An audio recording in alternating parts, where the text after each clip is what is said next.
Hey everyone, hope you're doing good. In this video, we're going to see structures. Structure. What is structure in C programming language? Right. If I have some few variables inside, right? For example, I want to get some information, right? And I want to have some info. If I say information, it is always a collection of some data. So when I say I want to collect something and provide an information, I need to collect it first. I need to group those things. For that, we'll be using something called as structures. When I use in a normal program, I have 4 variables. Those becomes 4 different data and 4 different variables. But if I want to group everything together and provide you an information, I'll be going for structures. Now here, in this sample structure, I have 3 variables, right? Variable A and a character array and variable C. Now these 3 things becomes a structure, right? This becomes a group of data which is present inside. Now when I form this as a group, right? Now that comes under the banner struct sample. Now with the help of struct sample, I am creating a new data type, right? The name of the data type becomes struct sample. With the help of an already existing data type, I am creating a new data type called as struct sample. Now here the whole thing struct sample, this is your data type. And we can call it as user defined data type. Now I am creating a new data type. So if at all I have a data type, I can aramse create a variable, right? Like this, struct sample and a variable. Now here I am creating a structure variable. This is called a structure variable. This is called as structure variable. I am creating a variable of type structure, right? Struct sample together is your data type and S is your variable. When I do this, there is some memory allocated for all these things inside. Now in turn, it is actually the memory of S. Right, memory of the variable structure variable S. Now, but here internally it has 3 elements inside. 3 elements inside, right? Now, how this memory is getting allocated for this elements, that is what we're going to see now, right? There is some procedure that is followed in structure whenever a memory is getting allocated, right? So it follows something called a structure padding. What is the structure padding, right? Now here the memory will not be allocated as it is. The memory will be allocated based on some formula. Now we are going to see what is that formula.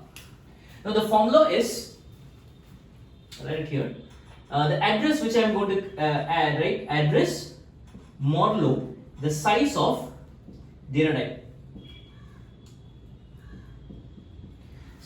should be equal to 0. Now when I say address modulo size of data type should be equal to 0, then only the memory will be allocated here. For example, if my starting address here is 2000. Now here, what will happen? What is my first element? It's an integer. Now here it is address. What is address? This address is 2000. Now what is size of data type? Integer. So what is size of data type integer? 4. 2000 mod 4 equal to 0. Condition is true. So when my condition is true only, at that point only, the memory will be allocated. This process is called as structure padding. This process is called as structure padding. Allocating memory based on this formula is called as structure padding. Now here there will be some 4 bytes of memory will be allocated for this. 4 bytes of memory will be allocated. Now it is from 2000 to 2003. Now the next available address is 2004. Now what is the next data type? That is character. So character is only 1 byte. For by default everything is going to get divided. So no problem. From here 10 bytes totally. 10 bytes of memory will be allocated. From here, 10 bytes of memory will be allocated. For example, this is 10 bytes of data. Now that is from 2004. 10 bytes in the sense it will be at 2013. Right? So 2004 to 2013 will be allocated. The next available will be 2014. Now I'll be trying allocating memory at 2014. Right. Next available is 2014. Now, so here let me give 2004 mod 1 equal to 0. So no problem. Right. This is allocated, and then next is 2014. 2014 mod, what is the size of float? That is 4 bytes equal to 0. This condition is true or false? This condition is false because 2000 mod 14 is not 0. And the next available is 2015. The memory will not be allocated there because it is not satisfying the formula. So it will check for 2015. Obviously 2015 is not divided by, if it is divided by 4, then it is not satisfying the formula. The next available address is 2016. This is the next available address, that is 2016. Now when I say 2016 mod 4 equal to 0, the condition is true. This condition is true. So when the condition is true, the memory will be allocated from 2016, exactly 4 bytes from there.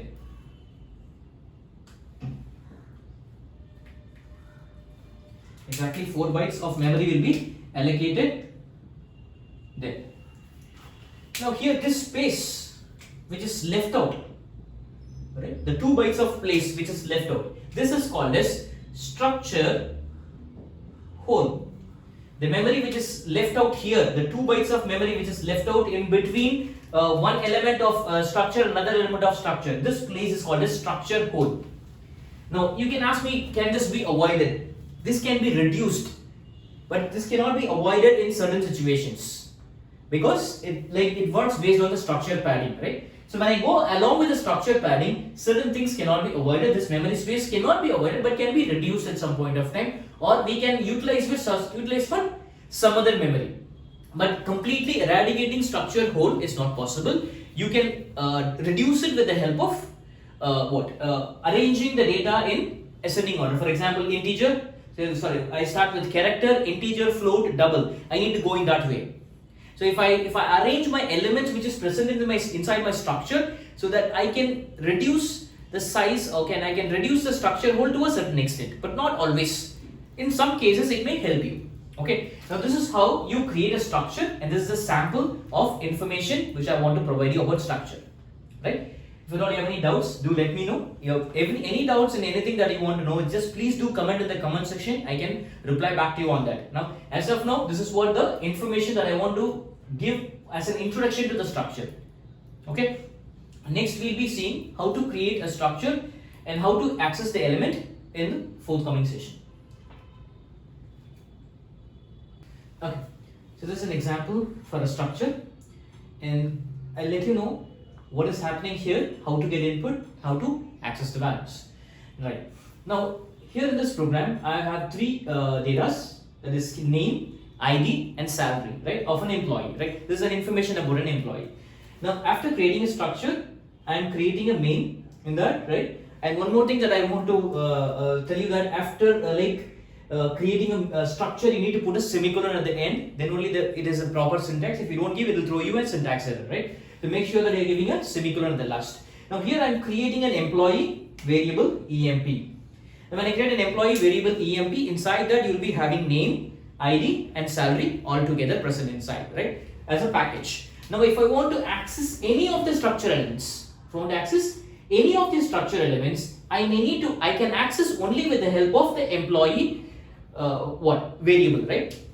So everything can be accessed only with the help of a dot membership operator, that is emp.id, emp.name, emp.salary. Like this, every variable, every data or every element of the structure can be accessed only with the help of structure variable. Without a structure variable, you cannot access anything.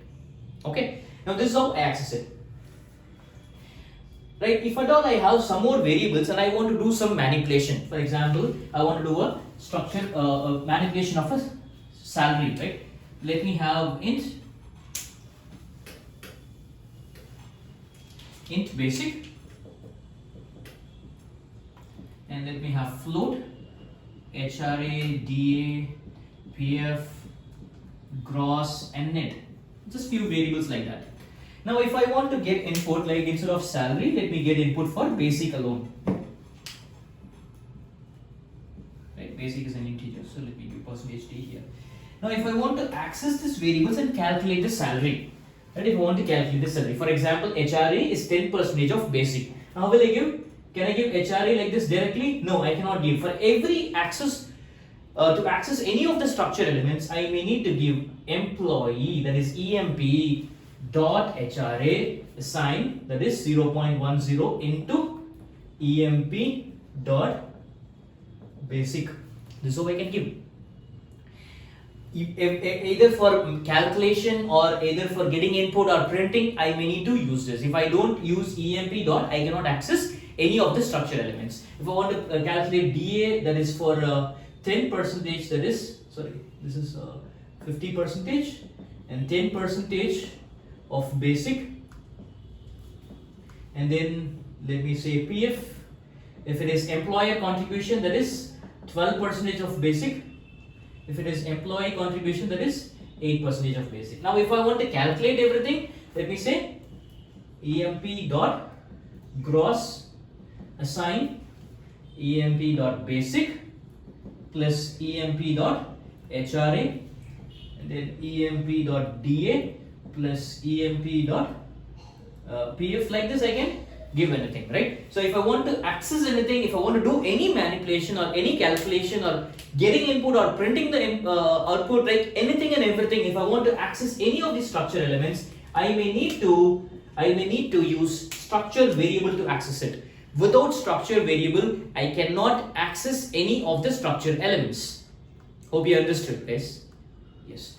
So in the next video, I'll be giving more information about how to use this practically. Wait for those videos, right? As of now, if you have any doubt in structures, please do let me know in the comment section. I'll reply back to you, right? And if you like this video, just give a thumbs up and subscribe to my channel to get more information. Thank you very much, guys.